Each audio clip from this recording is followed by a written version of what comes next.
जय हिंद दोस्तों। हाल ही में आरबीआई ने अपना 91वें नंबर का स्थापना दिवस मनाया है, क्योंकि 1 अप्रैल वर्ष 1935 में आरबीआई की स्थापना की गई थी और 1 अप्रैल को ही आरबीआई ने 1 अप्रैल 2026 को अपना 91वें नंबर का स्थापना दिवस मनाया है। आइए जानते हैं आरबीआई के बारे में कुछ इंपॉर्टेंट फैक्ट्स जो परीक्षाओं के लिए काफी महत्वपूर्ण है। तो फ्रेंड्स, हम बात कर रहे हैं आरबीआई की। तो 1 अप्रैल 2026 को आरबीआई का स्थापना वर्ष मनाया गया और ये 91वें नंबर का स्थापना वर्ष था। RBI reserve bank of India इसकी फुल फॉर्म होती है और आरबीआई जो है भारत का एक केंद्रीय बैंक है। स्थापना की बात करें तो 1 अप्रैल 1935 में इसकी स्थापना की गई थी और एक्ट था 1934 एक्ट के तहत वर्ष 1935 में आरबीआई की स्थापना की जाती है।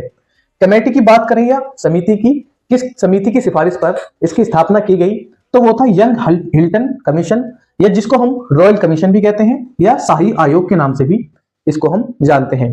तो किस कमेटी की सिफारिश थी? यंग हिल्टन कमीशन या रॉयल कमीशन या शाही आयोग। इसकी प्रकृति कैसी है, प्रकृति या इसका नेचर कैसा है? तो ये एक सांविधिक निकाय है। सांविधिक निकाय क्या होते हैं? सांविधिक निकाय वो निकाय होते हैं जिनकी स्थापना किसी एक्ट यानी अधिनियम के द्वारा की जाती है, वो होते हैं सांविधिक निकाय। तो ये कैसा है, इसकी प्रकृति या नेचर कैसा है? तो सांविधिक है। इसके मुख्यालय की बात करें, हेडक्वार्टर की अगर बात करें, तो शुरुआत में इसका हेडक्वार्टर था कलकत्ता। 1935 से लेकर वर्ष 1937 के बीच तक इसका हेडक्वार्टर कलकत्ता रहा और 2 वर्ष के बाद वर्ष 1937 में इसको मुंबई स्थानांतरित कर दिया गया। आगे राष्ट्रीयकरण की बात करें तो आरबीआई का राष्ट्रीयकरण 1 जनवरी 1949 को किया गया था। राष्ट्रीयकरण क्या होता है? कोई भी निजी संपत्ति, कोई भी प्राइवेट संपत्ति जो होती है, कोई उद्योग धंधे हो चाहे कोई संस्था हो, अगर उसकी बागडोर हम सरकार के हाथों में सौंप देते हैं तो वो राष्ट्रीयकरण हो जाता है। तो राष्ट्रीयकरण क्या होता है? जब किसी उद्योग धंधा हो, संस्था हो, कोई इंस्टीट्यूट हो, उसकी बागडोर जब सरकार के हाथों सौंप दी जाती है, वो क्या हो जाता है? राष्ट्रीयकरण। तो आरबीआई क्या था? एक पहले प्राइवेट बैंक था, प्राइवेट संस्था थी एक तरह से। तो इसका राष्ट्रीयकरण कब किया गया? 1 जनवरी 1949 को।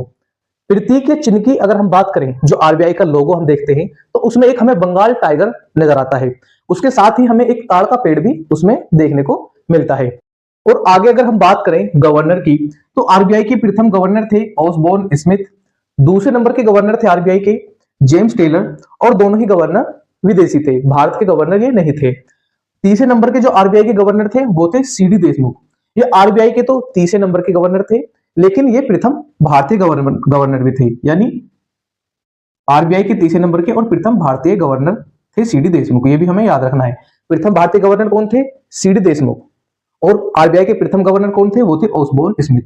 अगर वर्तमान गवर्नर की हम बात करें तो वर्तमान गवर्नर है हमारे संजय